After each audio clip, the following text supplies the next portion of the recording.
And you're live. Welcome back to House Education, Wednesday, April 30th, 2025. Continuing our discussion on H54, the cell phone free schools bill. We are very fortunate to have someone with us who's been through this already. And from the state of Connecticut, we welcome Erin Benham, Vice Chair of the Connecticut State Board of Education. Thanks for joining us. And, tell us a little bit about Connecticut's journey through this policy and where things stand in your state, and whatever prepared remarks you might have as well. Okay, I will. Well, good afternoon. I hope your weather is as beautiful as a day as it is here in Connecticut up there. Here, obviously, to speak to you about the cell phone free schools that you are looking at it yourself in Vermont. The Connecticut journey. Erin, you just muted yourself, or we may have muted you. Oh, you're back. All right. Our Connecticut journey just started pretty recently ourselves. We started this late spring, early summer, under the director of Governor Lamont, who wanted the State Department of Education to come up with guidelines for cell phone restrictions and cell phone policies in all of our school districts. There were attempts before that I know aware of that legislation was going to look at it, and they never seemed to have come out of committee at all. And so that was probably the reason why Connecticut went with the guidelines. Currently in Connecticut, just to add on to that, currently we also, our legislation session is still going, and there is a bill in there for cell phones, but it is to require all districts to definitely have a policy and report that policy. But it is not a bill to ban cell phones. And how we came in, I know I did send up our cell phone guidelines, so I hope that you all have a copy of them. We did a lot of work on this, and the department did a lot of work on this, and went out to a lot of individuals involved, including, obviously our schools, and in particular our students. So how we set it up, we thought it was most important that we divided it by grade level, that it wasn't, we were not prepared to go with a school ban on cell phones for the state of Connecticut. And I'll get into a lot of the reasons on how we came across that, and when it came to a vote for the board, how it was most important that we did not have a full ban, and instead that we insisted that they had some kind of policy and encouraged that their guidelines be followed. What we found out when actually the guidelines were fully passed by our Board of Ed in August, and we found out very quickly from districts, many districts, that we were not even aware of that already had policies in place. Some already had banned cell phones quite a long time ago. We were aware of one, and you might have been too, because they were national news. I know one of our districts about 6 years ago did it and was on national news, and they still remain that they are banned in their schools. But most of our districts had just policies. So our guidelines were set up. Definitely the most important piece, I think, was the division between the three different levels, being, elementary, middle, and high. And because we had a lot of discussions about the world being so digitally connected, that to not teach some way digital literacy was most important. And so we really did look at that a great deal, of the importance that our students are taught the correct ways to use, everyone uses it, but the correct ways to use it. And a lot of different schools grappled with that and have different ones and different processes. I would say most of our schools, you'll see the biggest difference at the high school is the most lenient of all three levels. And a lot of that we discovered too as we went and passed it, and we heard from students. One thing I would, if it has not been done, that we learned was to look, definitely to take a deep dive into the curriculums of, especially at the high school level. we did find in some of our schools that it was most important that if there was not one-to-one devices available for our high school students that were in higher levels of math, in particular, higher levels of science, in particular physics, that it was most important that that cell phone was in use and it was part of the curriculum to be used in that day. So we heard a lot from our schools that if a ban were to take place, a lot of curriculum changes would have to be taking place too, or definitely that there was one-to-one devices available for all students, and that was not the case in all of our districts. So that was one important piece that we did find. Once we passed it in August, what we set up with the commissioner here is that every board meeting, we wanted to hear from districts. We called it the good, the bad, and the ugly.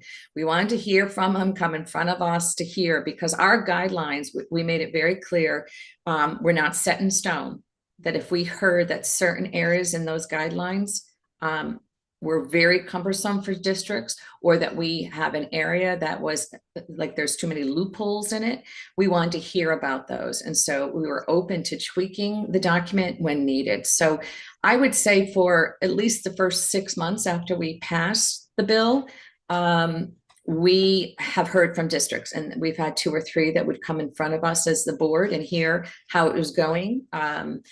What difficulties they had.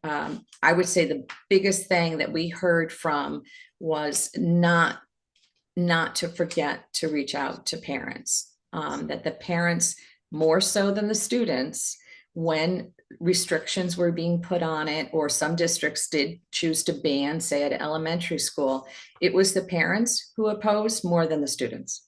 And so we did hear that over and over again, that to be careful for other districts is as they came in front of us, what we did is take this report out so all our districts could see it, because we had many districts at this point working on a cell phone policy. And so we wanted them to hear what others had already gone through.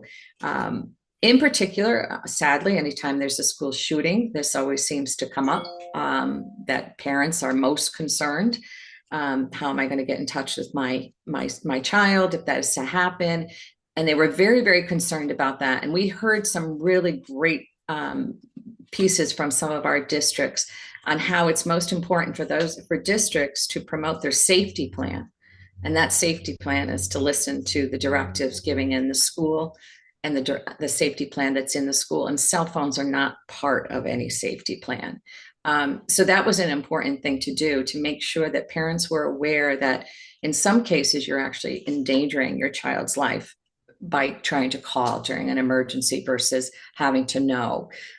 So it's those kind of particulars that we were hearing over the months. And then we haven't had particular districts come in front of us probably for the last 2 meetings.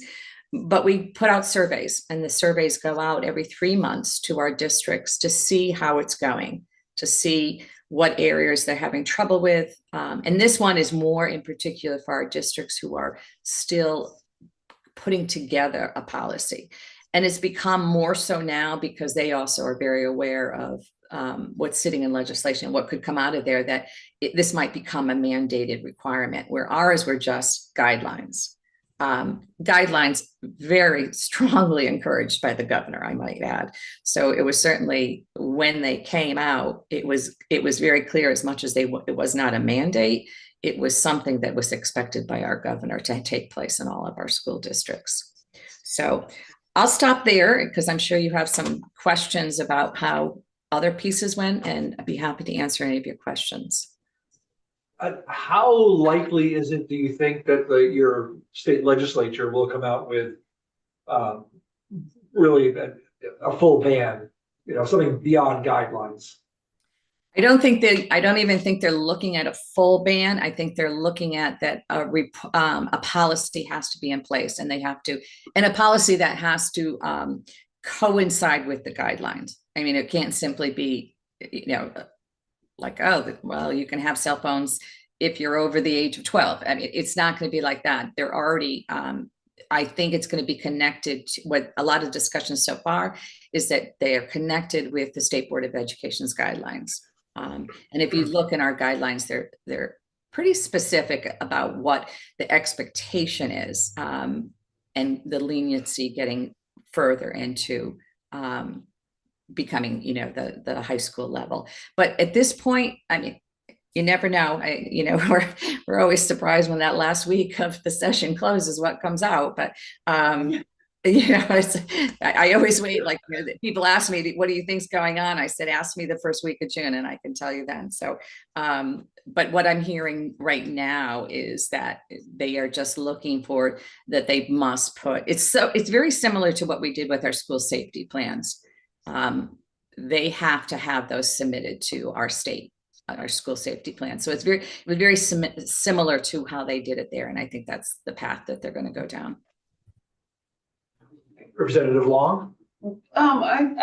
Sorry, I haven't had time to read your whole policy document here, your guidelines here yet. And so I'm just curious, did you tackle defining social media at all? In what ways do you mean? What would social media include? So is it, Facebook? Is that a part of your guidelines at all, the use of social media? And if social media is part of your guidelines, do you define what social media means? Because we're hearing there's quite a few questions about how do you define social media? Yeah, I think I know what you're referring to. And when the guidelines were being created, many of our school districts already had policies. They weren't considered cell phone policies, but they were just in their student handbook, so to speak. And a lot of those things were addressed through their student handbooks. They were not supposed to, film anybody in a school. That all those types of things were there. Accessing it should not be something. It is not, to access Facebook is not needed for educational purposes. So as much as they're not part of our policy per se, they were already in many student handbooks that each district had. Okay. And have evolved quite a bit over time. One of the areas within the social media question that we've been talking about is the use of social media as a communication tool with students. Mm-hmm. So just as an example, a coach says, okay, everybody needs to be part of our Facebook group in order to schedule practices and all of that. I'm really just skimming your guidelines, and it seems to be silent on that. That's what It is, because again, I think that falls under a lot of I know a lot of districts that I'm familiar with have really strengthening up those kind of rules, especially when it comes to coaching and extracurricular activities, that there are other ways to monitor that, and Facebook is not the best way to do that. Mm-hmm. And that could certainly be done as a requirement inside the school district itself. I know even for educators, there are other ways. There's now communicating tools could use that educators can speak and work with their students, but they're not what we would consider social media. They're not Facebook. They're not using those type of things to do it. Representative McCann. Hi, thanks for being with us today. My question is, in developing these guidelines, did you take work from other states? Or like, how did what's the origin of this document? They did look at some other states. That was done mostly through the State Department of Education, the staff there, our staff at the State Department. They did look at other states. I can recall Delaware coming up, but I don't know for sure what ones that they looked at. But we also looked at some of our own districts. When this, our very first meeting of the school year in September, we had 3 districts that came before us that already had pretty stringent guidelines in place, and they came and talked to us. And so even in our state, we looked at those because they were successful. And, we looked at what was already working, and we certainly didn't want to make guidelines that would undo districts' work that was already successful. We didn't want to make them have to sway to our guidelines and then cause a disruption in their own. So our very first districts we heard from, were already in place, and, they talked about it. They also talked about the difficulties getting there. It took them, I can remember one district, it was our district of Berlin. It was their third year they were entering, and they finally felt good about it because it's not an easy flow to change something like that. So in the testimony that we've been hearing, and granted it's been from folks who are strong advocates for this, is that in fact, it hasn't been nearly as difficult as they thought it would be. That there's about a week or two adjustment. And after that, I mean, we had one high school come in and talk about how various data points had actually gotten better as a result of essentially saying banning cell phones bell to bell. And so I guess I'm curious to know if you must have had some advocacy or some pushes to do a little bit more than what these guidelines say.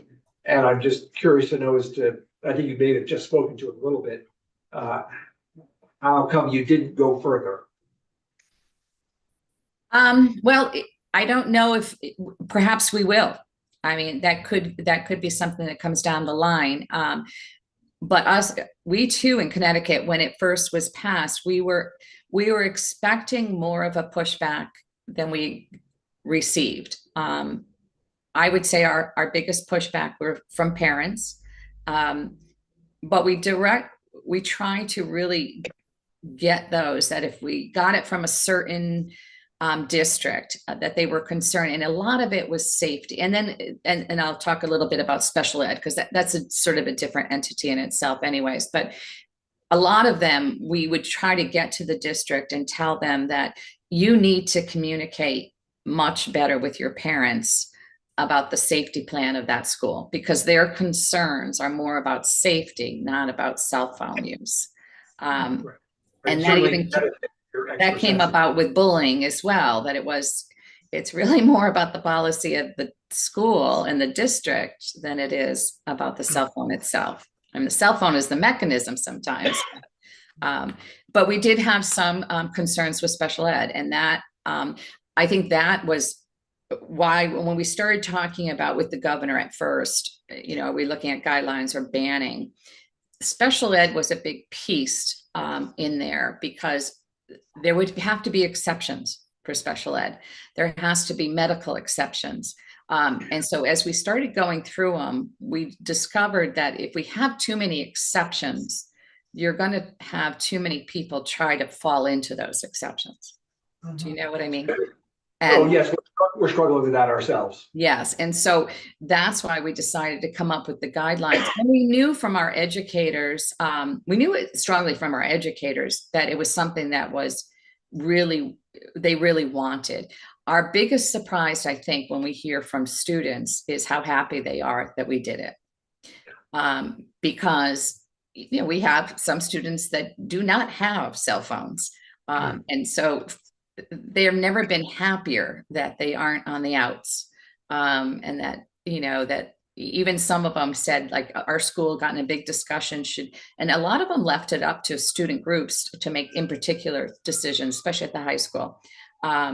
We were thrilled. We heard from 2 students. They were thrilled that allowing them at lunch was thrown out because they were thrilled that they weren't allowed at lunch. Like, it was finally some time that we actually got to talk to each other, and it wasn't that everyone was sitting on their phone and catching up. So a lot of them is, a lot of those kind of things that came through were a surprise. But our students, I think, were our biggest surprise. They didn't object as much as I think we as adults think they will. Yeah, I think the experience that schools here have had mirrors exactly what you're talking about. Biggest pushback is from parents. Students adjust easily and report positive results. Yeah. And we had some at the very beginning, before we even started our guidelines, we had, I think, 3 districts, Hartford being our largest district, did a pilot with Yonder pouches. And and we looked at that, and of course there's an expense in that, and people, some of our districts were very concerned that this would carry an expense if they had to go that route, and some of them have, and they have the towers and so forth. But even when we met, I toured some of the schools in Hartford and then sat down with the kids, and they were the first ones that said, there's ways of getting around that. You just don't, you put a phone that you've had from 5 years ago in that yonder pouch, and you just keep your own phone. And, the funny thing is that after a while, they said it just didn't work though, because if you're the only one with the phone and all your friends, their phone is away, who are you going to talk to and what are you going to do on the phone? So a lot of districts, struggled with that. And a lot of them, some of them got funding to get those kind of yonder pouches and things. But some of them did not go that route. And I don't know if they will eventually, but I mean, that is another expense, and it's also another additive for the classroom teacher to deal with. So. Yeah, absolutely. Yeah, I think literally every day that we evolve on this, from Jonathan Haidt's book coming out and hearing from child psychiatrists and psychologists, that people sort of understand the issue more and more. So I think that's sort of reducing pushback little by little every day, plus the experience of districts that have done it and the results they're getting as a result. It's a kind of an amazing debate. Is this generally a role of the State Board of Education in Connecticut? We are always interested in the roles of various state boards and how they operate. Yeah, they're very different. My other role I serve, in fact, I've had discussions with I think she's still your current chair. Who is your current chair on the State Board? Jennifer Dax Amundson. Yeah. Yes. Jennifer Amundson. Yeah. Yeah. My other position I serve is I'm the Northeast Director of the National Association of Board of Education. And I know she's had some conversations about joining NASB. And that's where a lot of that information would be found. It is, boards of eds are very different. Even in the Northeast, they're very different. Some are elected, some are appointed. Connecticut, we're all appointed by the governor. But there are many states that Board of Ed members are elected. But in Connecticut, we do take on policy, and policy is approved by the Board of Ed. And we work with the Education Committee at the legislation to bring up bills or to better understand the bills that are sitting out there. And so we do direct work with them. So it is a typical, the cell phone guidelines is a typical subject we bring up. Our one we did right before that was right to read. And that was, an overall guidelines on what reading should look like in our schools. Representative McCann. Could you talk a little bit more about the curricular piece and how, you said physics. Can you talk about some of those other, what classes or courses or what you've heard, what you've taken testimony on that may use a cell phone in a certain way that you wouldn't want to undo because. Yeah. One of them came to it. We have, I don't know if this Vermont State Board, Vermont is not part of our NASB group. We'd love to have them join, but they're not. They've come in for some area meetings, but they are beneficial. But we have our student board member, she brought up, she is in physics, a senior, and it is something that she uses. And at her school, because of the guidelines, it is the only time that the phone, and then it has to go, they don't use that yonder pouches, they just go back in their backpack. But it is used for different things that they do in their physics class. There are, we heard one in PE, and and I don't even recall what it was used, maybe for timing, maybe something for timing. They were out in the track and they were using that. So it could have been some kind of app that they were using. But again, that testimony, I remember saying that though it's sort of hard on kids who don't have a phone. So yes, they use it, but not everyone had one. So, and then there was some special ed functions that different special ed teachers utilize it, and it could be maybe part of their IEP, and a device is needed. And again, if the district does not provide a one-on-one device and the student does not have one other than a phone, that could be a difficulty too, because that's where that exception would have to be made. Yeah, we just heard from a middle school student earlier, who they got some special approval to use the phones in order to record their interviews.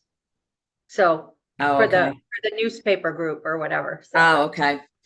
And there are some students I know that medical, you know, and I was a classroom teacher. I left the classroom about 9 years ago, but I can remember some of my students, they would have little alarms. They were diabetic and they had little alarms that would trigger. And now that goes through phones. And so that was a medical exception. And there are other than diabetes that fall into that. So that's why we sort of, you know, if you're going to create a ban and all of a sudden you have all these exceptions, I think that just I think it muddies the water when you have to do that. Any other questions, committee? No. Thank you very much for taking the time out and speaking with us this afternoon. It was quite helpful. My pleasure. And feel free to reach out. In fact, I will get in touch with NASB is coming out with, they're actually doing a big series on cell phone use. And so that I think is coming out at the end of next month. So I'll make sure that Vermont gets a copy because it's an overall study on cell phone use in schools.